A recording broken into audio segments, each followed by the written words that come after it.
উন্নত চিকিৎসার জন্য সিঙ্গাপুরের উদ্দেশ্যে ঢাকা ছেড়েছেন গুলিবিদ্ধ শরীফ ওসমান হাদি।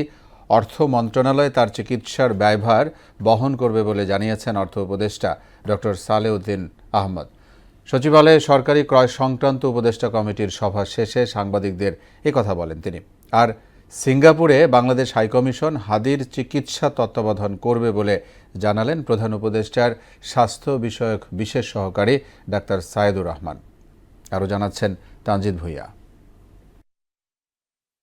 গুলিবিদ্ধ ঢাকা ৮ আসনের সম্ভাব্য প্রার্থী ও ইনকিলাব মঞ্চের মুখপাত্র শরীফ ওসমান হাদিকে বহনকারী এয়ার অ্যাম্বুলেন্সটি সিঙ্গাপুরের উদ্দেশ্যে রওনা দিয়েছে। সোমবার দুপুর ১টা ৫৫ ঢাকার হযরত শাহজালাল আন্তর্জাতিক বিমানবন্দর থেকে উড়াল দেয় এয়ার অ্যাম্বুলেন্সটি। পরে স্বাস্থ্য পরিবার কল্যাণ মন্ত্রণালয়ের বিশেষ সহকারী ডাক্তার সাইদুর রহমান জানান, সিঙ্গাপুরে নিযুক্ত বাংলাদেশ হাই কমিশন হাদির চিকিৎসার তত্ত্বাবধান করবে। সিঙ্গাপুর জেনারেল হাসপাতাল এবং এভারকেয়ার দুই কর্তৃপক্ষ যখন সন্তুষ্ট হয়েছেন উনি ৪ ঘন্টা ফ্লাইট করার জন্য উপযোগী, তৎক্ষণাৎ আমরা ওনাকে আসলে শিফট করিয়েছি। যে মস্তিষ্ক সেটা ছাড়া বাকি অর্গানগুলো আল্লাহর রহমতে বলা যেতে পারে কিডনি, হার্ট এবং রেসপিরেশন, এই ৩টি ক্ষেত্রে এখন পর্যন্ত এটাকে নিয়ন্ত্রণযোগ্য।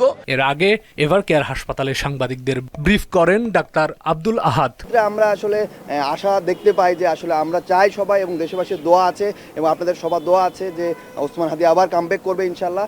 আমরা সবাই তার জন্য দোয়া করব এবং তার একটা সুস্থ স্বাভাবিক জীবনে ফিরে আসার জন্য আমরা সবাই প্রত্যাশা করি।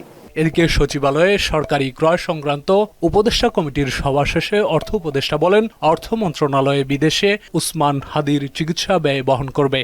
অবভিয়াসলি টাকা ইনভলভ, আর অর্থ মন্ত্রণালয়কে আমরা বলেছি যে আমরা যাই লাগে অর্থ মন্ত্রণালয় তাদের নিজস্ব বাজেট থেকে দিচ্ছে।